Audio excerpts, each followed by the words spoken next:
তোমার পরনে যে কাপড় আছে, গায়ে জামা আছে, ওটাও আমার দেওয়া, এটাও দিয়ে ফেরত দিতে হবে। অবলীলাক্রমে মুখ বুজে আব্দুল্লাহ গায়ের জামা পরনের লুঙ্গি খুলে দিয়ে দিল। না হাদিস। আব্দুল্লাহ, আব্দুল উজ্জা তখন নাম, তিনি এই ল্যাংটা অবস্থায় মায়ের কাছে গিয়ে হাজির হলেন। মা তার উলঙ্গ যুবক ছেলেকে দেখে দুই হাতে চোখ চেপে ধরেছেন, নিজের চোখ। বললেন, তোমার এই দুর্দশা কেন?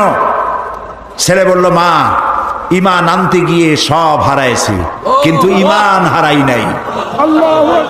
তুমি আমার কাছে কি চাও?